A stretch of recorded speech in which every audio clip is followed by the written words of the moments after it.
Euh, je vais dire deux mots pour accueillir Jacques Barrot. Alors, je vais tout vous dire. Je dois beaucoup à Jacques Barrot. Je dois beaucoup à Jacques Barrot parce que les gens ne le savent pas. Mais Jacques Barrot a été mon ministre quand j'étais élève direct. J'ai été à l'école de Rennes. Il a été même le parrain de ma promotion. Et je lui dois beaucoup de choses, c'est à l'école de Rennes que j'ai rencontré mon épouse.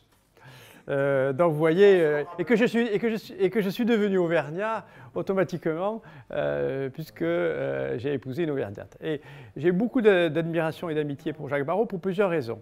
La première, c'est que, je le dis, je suis en fin de carrière, donc maintenant... puis j'allais dire, les circonstances actuelles me font que je peux être plus libre. Jacques Barrot a eu la responsabilité du ministère de la Santé. Et parmi les directeurs d'hôpitaux, on a, j'allais dire, notre curseur de savoir. Et Jacques Barrot a été ministre de la Santé à des périodes difficiles, qui n'étaient pas faciles, de restructuration et de réorganisation. Il a toujours eu, j'allais dire, le sentiment favorable des directeurs d'hôpitaux parce qu'il était toujours à leur écoute. Et notamment, et c'est un sujet qu'on pourra aborder, il était favorable à une forme de déconcentration, de décentralisation, c'est-à-dire de travailler un peu sur le terrain, d'expérimentation et non pas, j'allais dire, de travailler toujours dans les quartiers parisiens pour faire des réformes qui s'appliquent aux Français. Par définition, Paris se trouvant toujours à l'extérieur. Et je voulais le remercier à titre personnel parce qu'il a fait un double effort. Vous savez, l'emploi du temps du Conseil constitutionnel.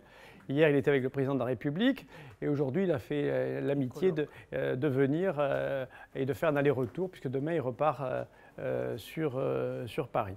Alors, je voulais remercier en tant que directeur d'hôpital, je voulais remercier en tant que jeune directeur puisqu'il a été notre parrain de promotion, promotion François Rabelais.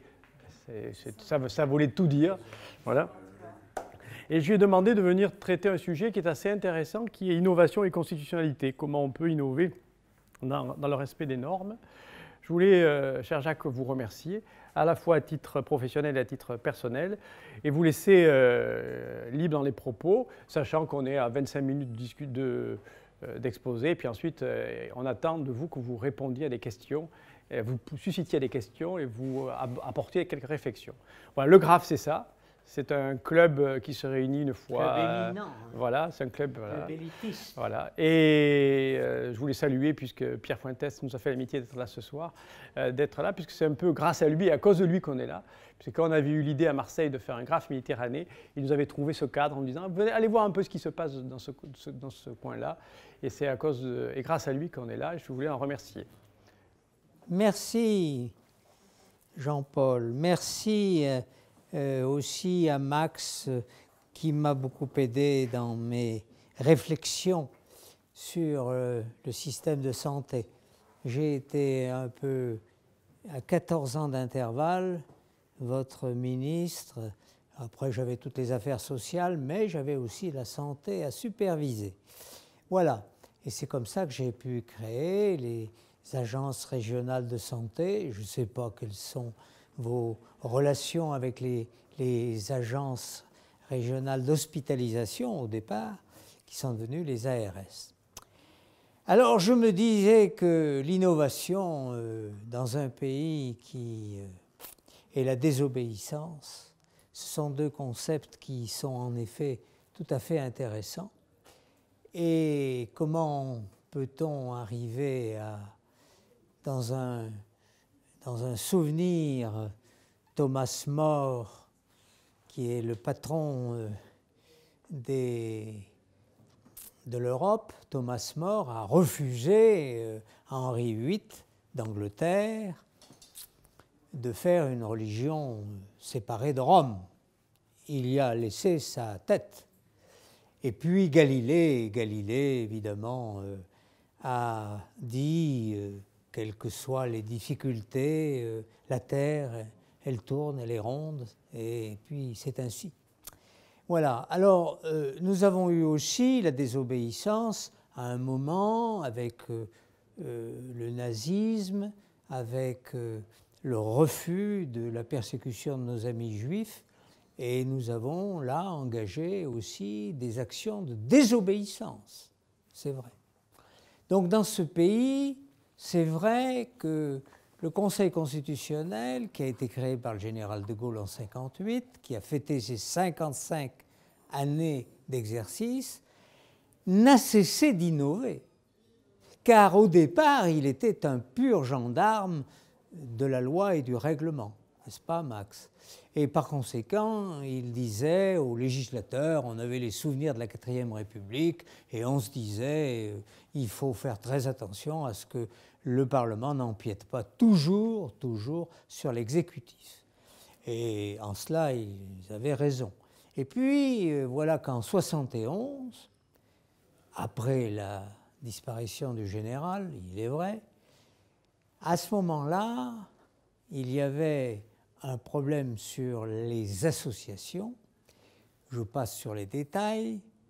Et M. Marcellin, qui était ministre de l'Intérieur, a dit il faut une loi qui modifie un peu la loi sur les associations de 1905. Et donc, il a proposé que désormais, le préfet pourrait éventuellement mettre un veto sur le droit d'association. Alors ça, le Conseil constitutionnel a dit c'est pas possible. Et on a commencé à regarder l'intérieur de la loi. Et puis ensuite, troisième étape, la saisine par les parlements, par 60 députés ou 60 sénateurs. Et puis, finalement, le contrôle de la loi, bien sûr, mais aussi le contrôle a posteriori de la loi, qui fait que tout justiciable, tel que vous êtes, les uns et les autres, eh bien, peut poser une question prioritaire de constitutionnalité. C'est le contrôle a posteriori. Le contrôle a priori de la loi, auquel s'est ajouté le contrôle a posteriori. Alors, vous voyez donc que c'est une construction sans cesse au niveau constitutionnel d'une plus grande dimension du contrôle constitutionnel, avec évidemment un bloc de constitutionnalité qui est fait de la Déclaration de 1789 des droits de l'homme et du citoyen, ensuite du préambule de 1946, qui est plus à vocation sociale, et puis troisièmement le préambule de 58, mais qui est court, et la Constitution de 1958, bien entendu, et puis s'y est ajouté aussi les principes fondamentaux issus des lois de la République. Bon. Et c'est à ce moment-là que la loi sur les associations a été censurée parce qu'elle portait atteinte à la liberté d'association reconnue par les lois de la République. Et puis, et ça c'est très important aussi parce que c'est très embarrassant, c'est le fameux principe de précaution qui a été entré dans la Constitution et qui nous sommes bien obligés d'en faire application. Alors ce principe de précaution, je reviendrai là-dessus. Alors, ce que je voulais surtout, c'est vous dire quand même que nous innovons dans la mesure où nous surveillons les lois. Alors, je vais vous donner un exemple des lois que nous avons particulièrement surveillées. Nous avons notamment, pour le mariage pour tous, nous avons considéré que la notion de mariage ne faisait pas partie des lois de la République, car le mot mariage ne figure pas. Mariage entre un homme et une femme, ça n'existait pas. Donc on ne pouvait pas censurer la loi. Par contre, on a fait deux réserves. On a constitutionnalisé l'intérêt de l'enfant et on a en même temps dit qu'il n'y avait pas de droit à l'adoption. Ce en quoi, je crois, nous avions raison de faire ces réserves. Bien. Et puis, nous allons examiner dans quelques jours la fameuse loi, enfin mardi, la loi sur la transparence. Alors, je n'ai pas besoin de vous dire que là, on ne peut pas remplacer la vertu personnelle par des textes, et que la loi sur la transparence devient absolument... on va évidemment éviter de la censurer purement et simplement, mais on va essayer quand même d'en sortir une part des élus locaux qui, aujourd'hui, devraient montrer leur patrimoine au vu et au su de tous. Alors, bon, je crois que là, il faudra, notamment pour éviter le voyeurisme français, éviter ces excès. Et puis, vous avez vu, sur le budget, l'année dernière, nous avons été amenés à regarder les prélèvements, mais en additionnant les prélèvements. C'est-à-dire que jusqu'ici, c'était prélèvement par prélèvement, impôt par impôt. Et là, nous avons commencé à regarder ce qui pouvait frapper à la fois l'impôt sur le revenu et puis l'impôt sur la fortune. Nous avons fait une addition des prélèvements. Et je l'espère bien, nous allons regarder de très près ce que ça donne en y ajoutant les impôts locaux. Parce que ça me paraît tout à fait essentiel pour savoir quel est le prélèvement qui pèse sur chaque citoyen. Voilà, alors nous avons, je dois le dire aussi, vu la loi sur les embryons surnuméraires.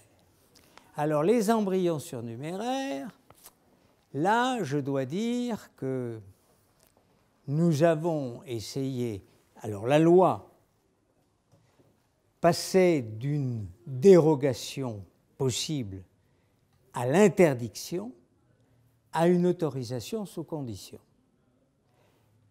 Et il y avait la Fondation Lejeune qui avait en effet posé beaucoup de difficultés à nos chercheurs. Et là, nous avons validé parce que nous avons estimé qu'il fallait que les embryons surnuméraires, évidemment sous certaines conditions, qui ne fassent pas l'objet d'un projet parental, bien entendu, etc., etc., mais nous avons pensé que ce régime d'autorisation était beaucoup plus raisonnable qu'un régime d'interdiction avec dérogation. Voilà. Et nous avons terminé nous avons mis un frein à ces empêcheurs de tourner en rond. Alors, toujours dans le contrôle a priori, nous avons, à l'inverse, censuré, malgré le plaidoyer que j'avais fait, la clause de désignation. Ça, c'est une clause qui veut dire que au niveau des branches, vous pouvez avoir un accord entre patrons et salariés, un patron et syndicat, pour arriver à mutualiser l'ensemble de la branche. Et là, je dois dire que le régime antérieur était meilleur que ce que nous avons inventé, c'est-à-dire l'idée de mettre en concurrence tous les assureurs, ce qui, dans les petites entreprises, peut poser des problèmes. Bon, voilà pour le contrôle a priori. Alors, le contrôle a posteriori. Ah, ça, c'est un contrôle qui est très intéressant. Moi, je suis arrivé au bon moment, au moment du Conseil constitutionnel, parce que c'était le contrôle a posteriori qui commençait. Alors, nous avons examiné à peu près 300 questions prioritaires de constitutionnalité, et vous le savez, nous avons fait avancer un peu la République dans un état de droit, beaucoup plus encore que précédemment. Et nous avons, je crois, à travers notamment la garde à vue, nous avons dit que la garde à vue ne pouvait pas continuer comme ça, sans avocat, sans possibilité de se défendre, et nous avons imposé un avocat au début de la garde à vue, moyennant quoi d'ailleurs l'excès de garde à vue, le nombre de gardes à vue était de l'ordre de 800 000 et a baissé sensiblement parce que la police a compris que ça suffisait quand même. Bon. Nous avons, sur un sujet qui vous intéresse aussi et qui sera l'objet demain matin, si j'ai bien compris, d'une contribution, nous avons mis de l'ordre dans l'hospitalisation sans consentement dans les hôpitaux psychiatriques. Nous avons en effet estimé qu'il y avait des pressions éventuelles de la famille avec le directeur. On pouvait se mettre d'accord et puis garder le malade indéfiniment.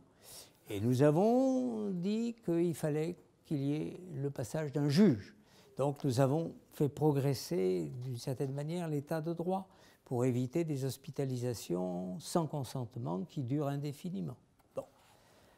Nous avons aussi, sur le travail des prisonniers, alors là je dois dire que nous aurions pu être plus imaginatifs. Nous avons accepté que chaque directeur de maison d'arrêt puisse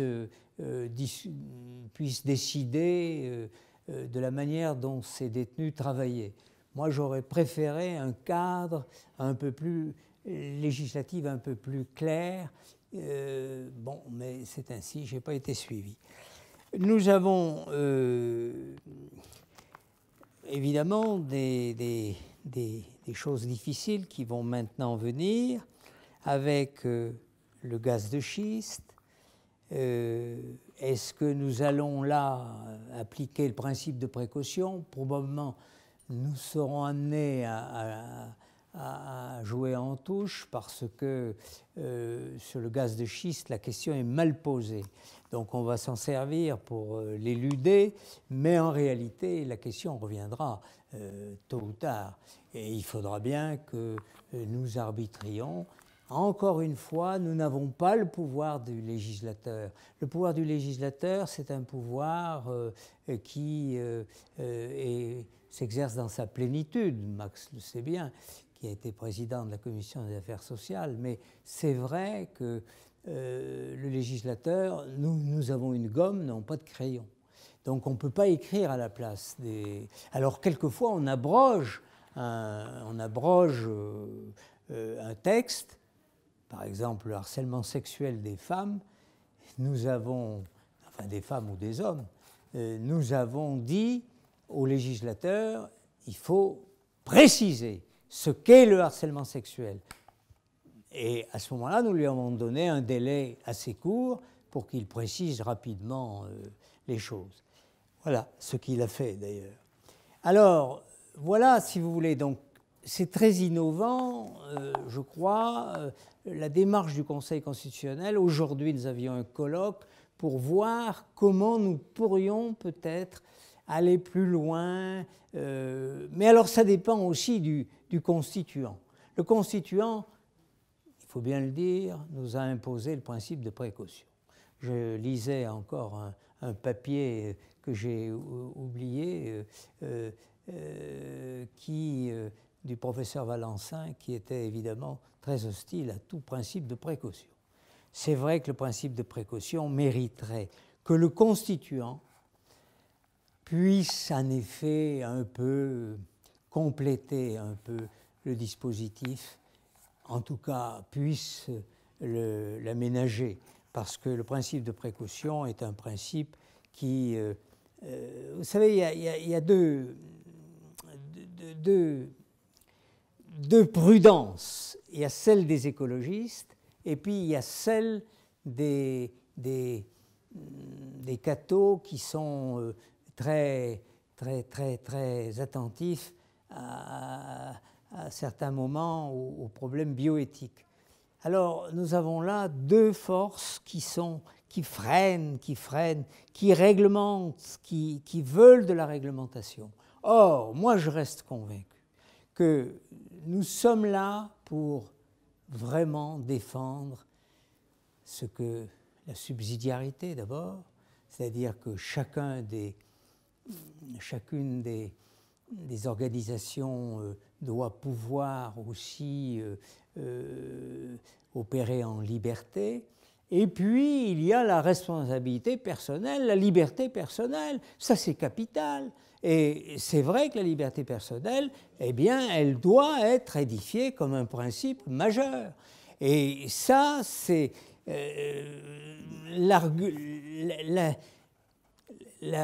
l'assimilation de tout un tas de textes ne privera jamais quelqu'un de sa liberté, de sa responsabilité. C'est pas possible. Donc il faut vraiment, je crois, retrouver le sens de la liberté personnelle, de la responsabilité personnelle, liberté et responsabilité étant évidemment couplées ensemble, mais ça c'est essentiel. Et je crois que le Conseil constitutionnel a pour mission de pousser plus avant, en freinant bien sûr cette espèce de boulimie législative, boulimie réglementaire qui devient absolument effrayante et qui empêche et qui paralyse ce pays. Alors bien sûr, il y a les pressions écologiques et les pressions des cathos un peu intégristes s'exercent dans un certain sens, et dans un sens de freinage et de réglementation excessive. Cela étant, nous avons aussi le même phénomène au niveau européen. Et alors là, je peux vous en parler, parce que j'ai été moi-même commissaire européen, et la désindustrialisation de l'Europe s'explique en partie, notamment par cette fameuse directive REACH, qui a été imposée par les écologistes, et qui fait que, pour le moment, je suis en train de me battre pour une molécule qui permet de réunir enfin toute la mousse de caoutchouc, qui permet de lui donner sa cohésion aux mousses de caoutchouc. Cette molécule, eh bien, risque de conduire la plupart des grandes entreprises européennes à délocaliser en dehors de l'Europe leur fabrication, alors même que les risques sont extrêmement ténus, et on n'a pas trouvé un cas d'asthme particulièrement sérieux. Alors c'est vrai aussi qu'il y a eu l'affaire du sang contaminé, qu'il y a eu l'affaire de l'amiante, il y a eu l'affaire de la vache folle. C'est vrai que tout ça a conduit évidemment à réglementer peut-être parfois un peu trop. L'AFSAP est évidemment très rigoureuse, mais peut-être aussi vit-elle un peu dans la peur. Et c'est de cette peur qu'il faut secouer aujourd'hui si nous ne voulons pas être dépassés par les pays émergents. Et si nous ne voulons pas que notre recherche reste en effet très en retrait et très en arrière de tous ces pays qui, évidemment, n'ont pas cette addition de réglementation et d'excès. Mais c'est vrai que nous devons faire vraiment de plus en plus attention à ce qu'il n'y ait pas une instabilité réglementaire. Alors, je vais vous donner deux exemples. La loi sur le logement, c'est la loi du flot, c'est vraiment un monstre. C'est vraiment la pénalisation excessive de communes qui n'ont pas pu construire certaines habitations à loyer modéré. Tout est à l'avenant. Vous réglementez systématiquement. Et en réglementant, eh bien, vous créez évidemment des gens ou des communes qui ne sont plus en règle avec l'État, mais qui sont lourdement frappées pour justement avoir ces comportements qui sont justifiés. Quand on regarde cas par cas, c'est vrai qu'à Neuilly-sur-Seine, il n'y a pas beaucoup de terrain disponible. Le maire lui-même le reconnaît et le dit. Bon. Donc il n'y a pas de raison de traiter Neuilly-sur-Seine comme une commune qui aurait vraiment été coupable. Voilà, alors c'est vrai que la loi sur le règlement, la loi sur le logement, et puis les lois sur le logement, parce que c'est l'insécurité complète. Hein. Sur le plan juridique, alors en matière de logement, c'est vraiment terrible. Hein. Bon, maintenant, Madame Duflot, elle veut absolument taxer les loyers trop élevés, etc., etc. ce qui d'ailleurs dissuadera d'investir dans le logement. Et puis, la fiscalité. Alors la fiscalité, n'en parlons pas. Hein. Le service de législation fiscale invente tous les jours, à la demande des politiques, bien sûr, invente toujours des impôts nouveaux.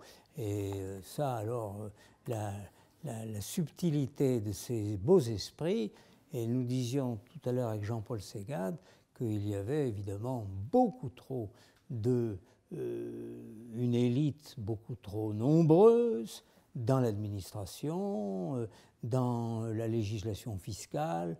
Il faut voir le ministère de l'économie et du budget, c'est un ministère vraiment qui est peuplé d'écoles nationales d'administration, mais qui sont tous en train d'échafauder des lucubrations, des équilibrations les plus savantes les unes que les autres. Alors qu'il faudrait drainer une partie de l'élite vers les sciences, vers les sciences exactes, c'est évident. Voilà, alors ce tableau est un peu noir, mais en même temps, si vous voulez, il y a une force d'innovation. Pourvu qu'elle soit un peu libérée, c'est possible. Mais c'est vrai que nous sommes évidemment obligés de nous appuyer sur un bloc de conditionnalité qui mériterait peut-être d'être un peu complété en ayant un petit peu plus cet attachement à cette liberté, à cette responsabilité personnelle que j'ai souligné comme une nécessité absolue. Voilà un peu ce que je peux vous dire. En tout cas, ne croyez pas que le Conseil constitutionnel, tel qu'il est aujourd'hui, n'ait pas envie d'innover. Non, vraiment. Alors, désobéir, je ne sais pas. Nous sommes bien obligés d'être des juristes qui suivent le bloc de constitutionnalité et qui doivent, dans la mesure du possible, éviter une mauvaise interprétation de la loi. Mais c'est vrai que c'est aux constituants de trouver des modalités nouvelles pour enrichir encore ce bloc de constitutionnalité. J'étais, il y a 15 jours, à la cour de Karlsruhe, la cour allemande, et le président de la cour, qui très bien reçu d'ailleurs, m'a dit, c'est vrai qu'il faudrait s'enrichir mutuellement. Il voudrait un réseau des cours et des conseils constitutionnels. Et il me dit, on pourrait puiser dans certains bons exemples de bonnes choses. Et dans son esprit, c'était sûrement un petit peu plus de subsidiarité, un peu plus de liberté pour chacun. Voilà ce que je peux vous dire.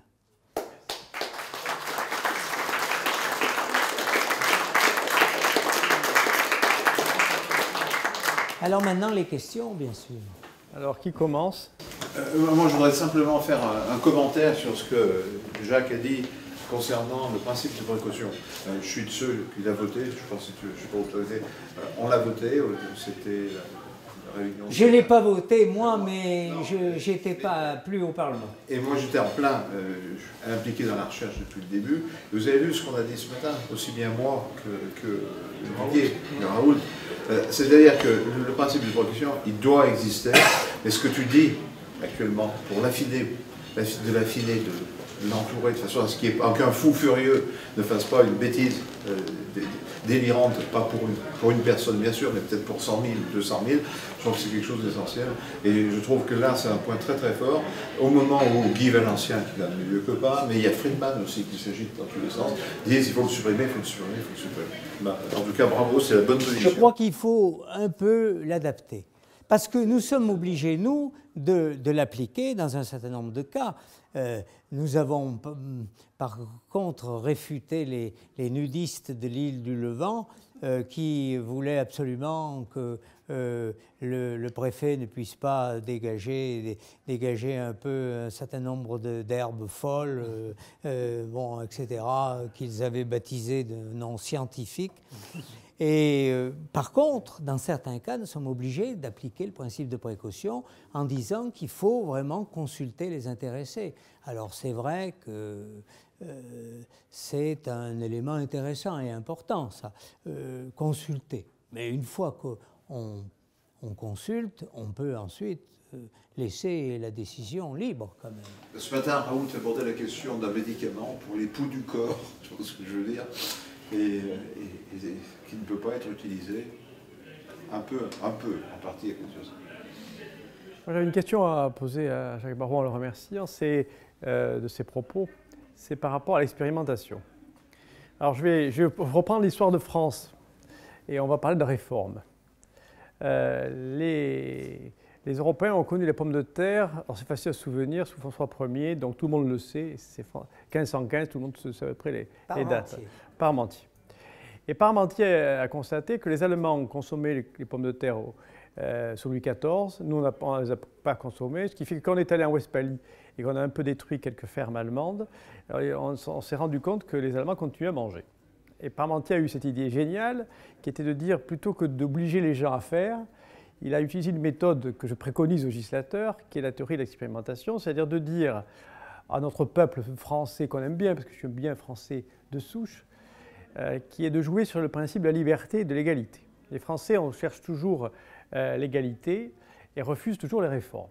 Alors il a trouvé la formule, il fait manger les pommes de terre au roi et à la reine, il commence à dire ça c'est pour une petite minorité, il interdit aux Français de la consommer, et à partir du moment où les Français ont une interdiction, ils vont à l'encontre et ça se développe. Et moi je me posais la question sur la réforme en France, comment réformer la France? Et je me disais, est-ce qu'on ne peut pas utiliser la méthode Parmentier? C'est-à-dire faire une loi qui expérimente, en disant à tous les Français, sur cette loi, surtout, elle ne vous est pas appliquée à vous. Appliquée à M. Fuentes, à M. Segaz, à Max Bernard, etc., à notre ami Yves Boudard pour la gestion, mais elle ne s'est pas appliquée à vous. Et les mêmes Français qui sont contre la réforme utiliseront le billet de l'égalité pour revendiquer ensuite, dans quelques années, l'application d'une réforme qu'ils ne voulaient pas. Et alors, la question que je vous pose, c'est pourquoi en France, on ne fait pas un jour une loi sur l'expérimentation qui nous permet de dire, lorsqu'un directeur, un chef de service, un préfet, un directeur d'administration publique a une idée d'expérimenter quelque chose, puisse déposer à un endroit un projet d'expérimentation qui fait que pendant 2 ou 3 ans, pendant la limite de son cahier des charges, on peut être pas en dehors des lois de la République, à côté des lois de la République pour essayer de réformer et de nous juger ce résultat. Je suis convaincu que cette méthode permettrait d'abord de partir du bas et non pas du haut, parce qu'aujourd'hui, toutes les réformes elles sont faites par Paris et non pas sur le terrain, comme si les provinciaux n'étaient pas assez intelligents pour faire des réformes. Il me présenterait surtout l'avantage, c'est qu'à partir du moment où le voisin d'à côté ferait quelque chose qui lui est réservé, systématiquement, les autres voisins voudraient faire la même chose, et ce serait la meilleure façon. Peut-être, je l'ai utilisé, moi, dans la mesure où, pour l'APL, l'aide personnalisée au logement, j'ai vraiment dit que dans quelques départements, j'avais choisi 10 départements, je l'ai essayé. Alors, il paraît qu'au niveau hospitalier, ce n'est pas possible. Mais ce n'est pas possible parce qu'on est soumis à la tutelle de l'État, c'est-à-dire qu'un syndicat, je prends 2 exemples concrets. On veut mettre en place une politique d'intéressement dans les hôpitaux. On sait très bien aujourd'hui, on sait très bien qu'une partie de l'absentéisme est liée au fait que... et en plus, le fait qu'on ait supprimé le jour de carence ne nous a pas aidés. On lance un projet d'expérimentation en disant on va essayer de... On se met d'accord avec tous les syndicats sauf un. On passe en CTE, un fait un recours au motif qu'on ne respecte pas l'attribution correcte de la prime de service, on ne l'applique pas. Donc il suffit qu'il y ait une personne qui soit contre 99% du projet pour que cette réforme ne se mette pas en place. Deuxième exemple, et je salue la Cour des comptes ici présente, on fait une expérimentation. On lance, je prends mon exemple personnel, je vous donne un exemple qui est comme ça. Je constate à un moment donné à la paix que les infirmières étaient payées pas de manière réglementaire. Je négocie avec les organisations syndicales pour baisser cette réglementation sur 2 ans, puisque du jour au lendemain, on ne peut pas passer d'un état A à un état Z. Et là, et ce que me fait la CRC, elle a raison, sur le plan des droits, elle me dit, mais le jour où vous avez découvert que c'était illégal, il fallait la supprimer immédiatement. Ce n'est pas possible. Vous ne pouvez pas, du jour au lendemain, demander à les infirmières de perdre 200 ou 300 € par mois, du jour au lendemain, parce que vous avez découvert ça, etc. Voilà des exemples même où, ce que disait Didier Raoult et ce que disait Mac Dubernard, mais c'est exactement pareil, c'est à un moment donné, quand quelqu'un a une idée, et l'idée de ce quelqu'un, ce n'est pas uniquement un professeur, un directeur, ça peut être aussi un infirmier, ça peut être un kiné qui a une idée intéressante avec un projet. On n'a pas de marge de liberté pour dire à un moment donné, écoutez, on fait une expérimentation sur un domaine donné, limité avec un cahier des charges, et puis, quitte à en rendre compte, et je partage votre logique de responsabilité, à une autorité qui est l'État pour dire, voilà, on se met pendant un certain temps en dehors des règles, alors je dis bien à côté des règles plutôt qu'en dehors, il faudrait dire, pour permettre aux gens d'avoir des idées. Ce qui m'a étonné dans le discours de ce matin, lorsqu'on a évoqué la question de la recherche, c'est que tous ont revendiqué des espaces de liberté. Bien sûr. Ils n'ont pas demandé des normes. Et premier point, c'est pour ça que je vous ai provoqué un peu en disant qu'est-ce qu'on attend pour faire. Vous m'aviez. Un jour, vous étiez ministre, ancien, on avait. Bon, les élections nous ont donné tort. Mais vous m'aviez dit chiche, je suis d'accord avec vous, je prends 5 directeurs d'hôpitaux au hasard, je les nomme pendant 3 ans, on vous fout la paix. Et vous revenez, je vous avais dit, on vous rend des sous. Mais pour ça, il faut rester ministre pendant un certain temps. Mais, ce que dit Jean-Paul est très intéressant. Ça montre combien ce pays est excessivement centralisé. Et qu'un fédéralisme tel qu'il est pratiqué en Allemagne, en République fédérale allemande, est beaucoup plus apte à permettre ça. Parce que dans chaque Länder, on a la possibilité d'expérimenter différemment. Et c'est évidemment une chance formidable. Mais nous, en France, on a tellement le réflexe d'égalité, d'absolue égalité, que... Alors, c'est vrai que ce droit à l'expérimentation, il faudrait peut-être le mettre dans la Constitution, hein, à la limite. Il faudrait le constitutionnaliser pour pouvoir ensuite permettre à un certain nombre desserrer un certain nombre de règles et permettre justement une certaine liberté d'innovation. Ça, c'est clair. Mais il faut que ce soit le constituant qui s'en occupe. Hein. Si nous n'avons pas de référence constitutionnelle, nous ne pouvons pas, nous, aller très au-delà. Hein. Alors, ce matin, il était question, dans le colloque auquel j'ai été, il était question que le Conseil constitutionnel puisse, dans certains cas, Max, dire il y a carence législative. C'est-à-dire qu'il peut y avoir telle ou telle loi, on a des exemples magnifiques d'ailleurs, de règlements qui n'ont pas suivi ou de lois organiques n'ont pas été faites. Et c'est vrai qu'on pourrait, à certains moments, mais s'engager dans cette voie est un peu périlleux, mais néanmoins, on pourrait peut-être arriver à donner des avis dans lesquels on pourrait dénoncer le manque de cadre juridique. Attention, hein, le cadre juridique, ça ne veut pas dire excès de réglementation, mais ça veut dire simplement un cadre à l'expérimentation. La Cour des comptes veut intervenir. Je voudrais revenir sur le Conseil constitutionnel, parce que ce que vous nous avez rappelé est précieux. Je crois qu'effectivement, beaucoup d'entre nous oublient à quel point le Conseil constitutionnel a innové. A évolué. Et puis, bon, alors, on peut parler d'innovation, on pourrait parler de coup de force, parce que sur un certain nombre de points, la référence au préambule de la Constitution, ou plus récemment le fait d'avoir fixé une sorte de seuil à l'imposition, c'est vraiment des coups de force que je trouve absolument remarquables. Donc vraiment, je trouve que le Conseil constitutionnel fait quelque chose d'absolument précieux. Et on le voit, et là en plus, c'est vraiment, ça satisfait à la fois la gauche avec la garde à vue, la droite avec... Enfin vraiment, c'est parfait. Et alors ça amène à reposer la question alors en plus je pose la question sans aucun problème parce que ça ne vous concerne pas, mais ça pose le problème de sa composition. C'est-à-dire qu'il va bien falloir un jour qu'on mette fin à la présence des présidents de la République. Oh ben ça c'est clair. Bon, mais, Ça, c'est évident. Ils n'ont ni le temps, ni ils sont pas là pour les ça. préoccupations. Alors, le mode de désignation qui est, disons, celui des présidents de la République, présidents de chambre, etc., je trouve ça, c'est d'ailleurs pratiqué dans beaucoup de pays, et je trouve ça parfait. Mais je voudrais avoir votre sensibilité. Alors déjà, vous venez de la donner sur ce... Ah ben, pour les présidents de la République, c'est fini. Hein. Oui, enfin, sauf qu'il faudra trouver une réforme constitutionnelle pour le faire. De toute façon, Giscard ne vient que dans les grands moments, Chirac ne vient plus pour raison de santé, et Sarkozy a claqué la porte. Alors, oui, clair. mais comme ça, dans les textes, ils sont toujours là. Dans les textes, ils sont toujours là, et à mon avis, c'est un empêchement. Je pense d'ailleurs c'est le seul, mais c'est sur ce point sur lequel je dois avoir votre sensibilité, pour faire évoluer le Conseil constitutionnel vers une forme de Cour suprême. Oui, bien sûr.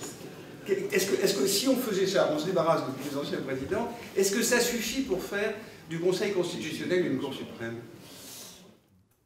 Il y aura des jalousies du côté de la Cour de cassation. Le Conseil d'État s'est à peu près rangé à l'idée que nous devenions une Cour suprême, mais c'est vrai qu'avec la Cour de cassation, il y a encore quelques petites difficultés, quelques tensions qui font que la Cour de cassation ne nous envoie pas toutes les QPC et que les QPC, c'est un peu un bouchon et pas un filtre. C'est un peu ce que nous reprochons à la Cour de cassation. Ceci étant dit, je crois que nous évoluons tout doucement vers une Cour suprême, avec des possibilités supplémentaires qui devraient nous être données si on veut en effet, par exemple, souligner qu'il y a carence législative dans ce que disait Jean-Paul, en disant il y aurait peut-être la possibilité d'une loi qui permette d'expérimenter. Alors, nous avons eu l'exemple quand même pour les jurys d'assises. On a fait quelques cours d'appel, on a essayé d'expérimenter, mais enfin, l'expérimentation n'a pas été loin. Voilà. Question, vas-y. Je voudrais revenir sur le droit au logement. Droit au logement opposable. Moi, j'entends ce que vous dites. En même temps, on sait, vous et moi, que le logement, c'est un vrai enjeu d'insertion. C'est quoi la solution? Enfin, ce serait quoi la solution constituante ou législative pour que quand même on a tous les uns ou les autres des enfants étudiants qui payent des loyers de folie à Paris, voilà, enfin, il y a des gens qui n'ont pas de logement, enfin, c'est un vrai sujet et c'est vrai qu'on ne trouve pas la solution. Alors, premièrement, il faut avoir une très bonne vision des besoins en logement. Ce qui implique, là aussi, un peu une vision plus près du terrain. Parce que le ministère se meut dans des statistiques nationales qui ne veulent pas dire grand-chose. Deuxièmement, il faut investir. Et ça, c'est essentiel. Il faut des investissements raisonnables, mais des investissements qualitatifs. Parce qu'on se rend compte que nous avons une pénurie de logements, alors qu'il y a des logements vides, très nombreux. Donc il faut essayer d'ajuster les choses.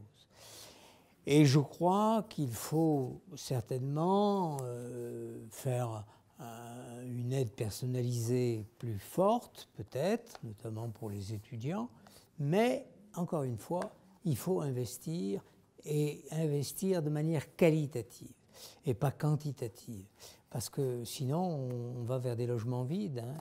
Et alors il y a le problème du foncier aussi. Hein. Ça c'est un côté difficile, hein. C'est un problème difficile à régler. Mais enfin, moi j'ai été maire d'une petite ville, j'ai aussi acheté du terrain pour y construire des logements. Hein. Ça c'est vrai. Donc il y a quand même une volonté municipale. Alors, il faut bien le dire aussi, nous avons quand même beaucoup d'étages dans l'organisation du territoire. Hein. À la fois la commune, la communauté de communes, la communauté d'agglomération, le département, la région, et puis maintenant on va y mettre les métropoles. Enfin, c'est vraiment un millefeuille incroyable. Hein. Alors ça aussi, ça gêne quand même une politique du logement claire et nette.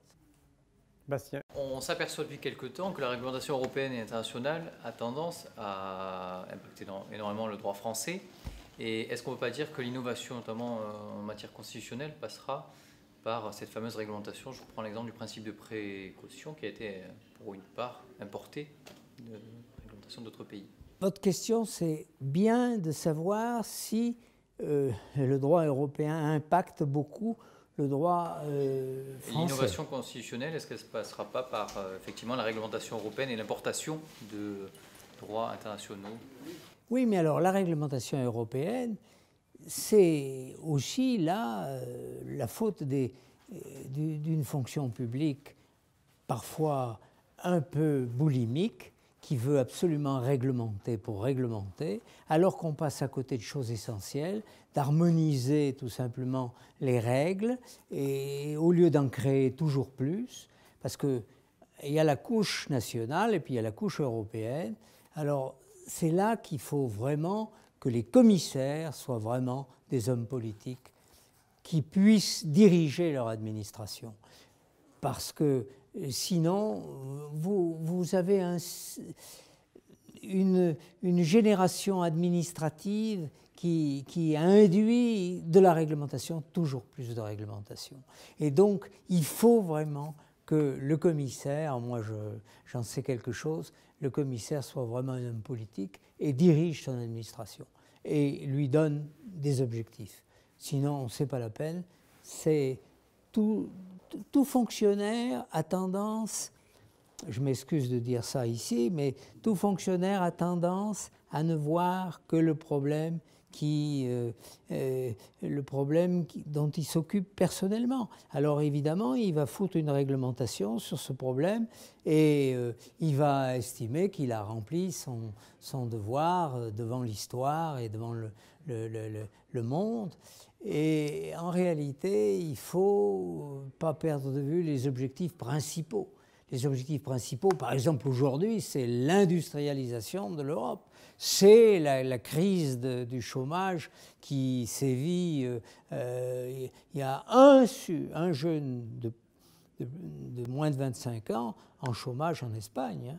Vous savez, c'est terrible. Bon, alors, c'est ça la priorité des priorités.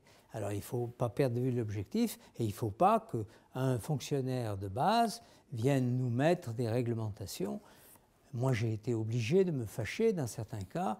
Par exemple, des locomotives de Siemens, des locomotives des locomotives d'Alstom.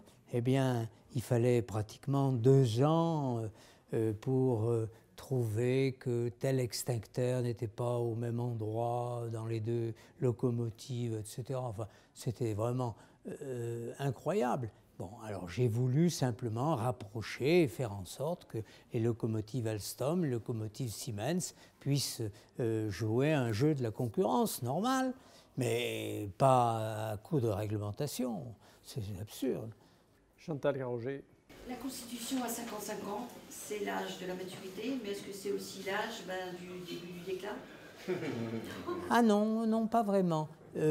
Encore que la Constitution française, telle qu'elle est aujourd'hui, avec à la fois l'élection au suffrage universel et le quinquennat, ne prête pas beaucoup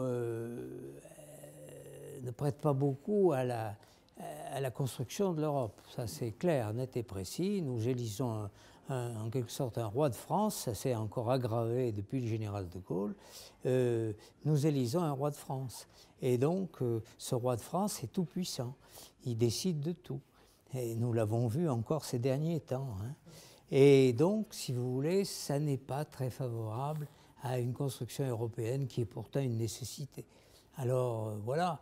Cela étant, pour le Conseil constitutionnel, c'est vrai aussi que là, nous avons quand même rempli une mission qui, jusqu'ici, conduisait les justiciables à aller à la Cour de Strasbourg, où ils attendaient 1 an, 2 ans, 3 ans. Nous devons rendre la décision dans les 3 mois. Et donc, nous nous y tenons. Et ça, c'est un point essentiel. La QPC arrive, dans les 3 mois, elle est traitée. c'est clair, net et précis. Question constitutionnelle. Hein, voilà. Donc, le président de la République a dit qu'il ne voulait pas modifier la 6e République, fait créer une 6e République. C'est vrai, monsieur? Je m'étais laissé à dire à Jacques Chirac que ça ne suffisait pas de changer 7 par 5 et qu'il eût mieux valu à ce moment-là adapter les institutions de manière plus intelligente, si je peux me permettre cette expression. Et donc là, il a simplement changé de 7 par 5, ce qui crée parfois des difficultés au niveau à la fois de l'Élysée et de Matignon. Ça ne va pas tout seul, hein, quand l'un et l'autre, ou alors il faut que le Premier ministre soit complètement soumis au Président de la République. Mais voilà. Alors le Président de la République est engagé beaucoup plus qu'il n'était dans le septennat. On aurait dû garder le septennat, je vous dis tout de suite. J'ai eu tort de soutenir le quinquennat de Jacques Chirac. Oui, le Conseil constitutionnel est donc le garant du socle qui fait les valeurs de la République, et je dirais aussi le fondement de notre vie en commun, notre cohésion sur le territoire national. On voit qu'aujourd'hui, un certain nombre de ces valeurs sont remises en question, du fait de l'évolution des mœurs, de la société, de la diversité aussi des populations. En quoi, d'abord, est-ce que le Conseil constitutionnel est attentif à cette évolution? Et comment il peut aider justement à maintenir ce socle qui fait, encore une fois, les valeurs que nous partageons pour une vie en commun harmonieuse? Parce qu'on voit qu'aujourd'hui, quand même, un certain nombre Pour vous donner un exemple, nous sommes intransigeants sur l'égalité homme-femme et nous sommes intransigeants sur le fait qu'on ne peut pas porter une burqa en France. Et là, honnêtement, nous avons émis un avis extrêmement net en disant « ça n'est pas possible d'autoriser la burqa en France ». Voilà. Bon, alors pour le reste, évidemment, il y a toujours des limites. Est-ce qu'une femme voilée peut emmener un enfant à la crèche, etc., etc.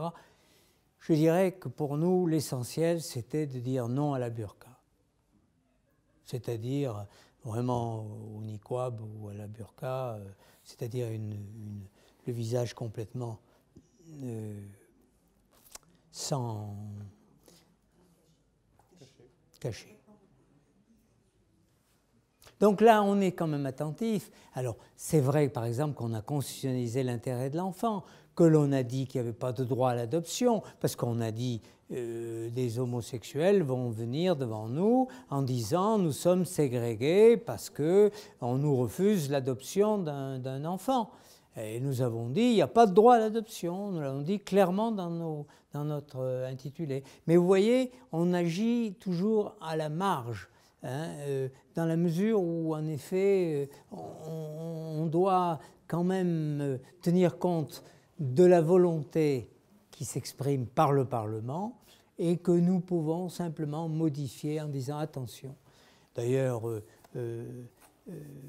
vous ne me contredirez pas, on a simplement écrêté les fiscalités excessives. On l'a écrêté.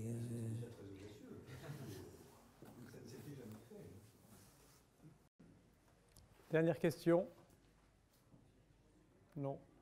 Écoutez, je vais remercier en votre nom et en nom personnel Jacques Barrot.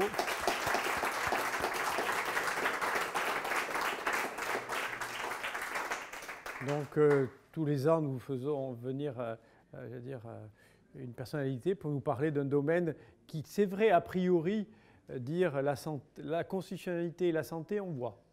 Les hôpitaux, la constitutionnalité, ce serait déjà plus difficile. Le thème, c'était assez intéressant de voir comment, autour des thématiques transversales qui rejoignent l'action publique, tout à l'heure, tu as dit, et je partage l'idée comme quoi le Conseil constitutionnel porte en lui-même les valeurs de la République, qui fait que le ciment et que l'hôpital, c'est quand même un des volets sociaux du pacte républicain.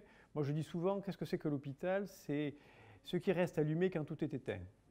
C'est-à-dire que quand il n'y a plus rien qui fonctionne, quand il n'y a plus rien, quand l'individu n'a plus de recours, et on le voit d'ailleurs dans le succès, malheureusement, pour l'assurance maladie, pour nous, des urgences. Si ce n'est pas les hôpitaux qui demandent aux malades de venir aux urgences. Et tous les ans, moi je vois ça fait 10 ans, 15 ans que je regrette de manière absolue, où je vois tous les ans le nombre d'urgences qui augmente, qui augmente, qui augmente. On accuse un peu les hospitaliers d'être responsables. Je veux dire, autant on peut dire, venez faire, on sait faire tel acte thérapeutique ou telle chirurgie particulière, autant les urgences, je veux dire, en plus, c'est de l'argent, c'est un secteur où en plus on perd de l'argent, je veux dire, en termes de rentabilité. En tout cas, donc, il y a une chose quand même que je veux dire, c'est que dans le bloc de constitutionnalité, le constituant serait sans doute bien avisé de mettre la loi, enfin de mettre un texte sur l'expérimentation possible, et deuxième texte, il devrait imposer au législateur une certaine sobriété. Ça, c'est capital, parce que vraiment, on a des couches législatives. Alors maintenant, je ne vous cache pas que les propositions de loi, alors il en pleut de partout. Enfin, Max sait très bien que c'était déjà très difficile de trouver des sujets de propositions de loi. Mais alors maintenant, les ministres qui considèrent que leurs projets de loi ne peuvent pas passer, filent une proposition de loi à un député ou un sénateur, et puis la proposition de loi qui n'est jamais vue par le Conseil d'État, qui n'a pas été revue par le Conseil des ministres, eh bien cette proposition de loi fait son chemin, et c'est ainsi que nous légiférons à tour de bras, à tour de bras. Eh bien, il faut mettre un terme à cette législation, et ce matin d'ailleurs, dans le colloque que nous avons, il y avait l'espérance légitime, c'est-à-dire ce qui fait qu'on donne une stabilité à la loi, de manière à ce que l'espérance légitime puisse trouver un point d'appui en disant il y a une stabilité de la loi pour 4, 5 ans, voilà. Et ça, c'est un point capital, à mon avis. Sinon, nous serons dépassés par les événements, hein, c'est clair. Hein. Et nous allons vers une prolifération de lois excessive. Voilà. Enfin, je pense que tu es d'accord. Merci beaucoup.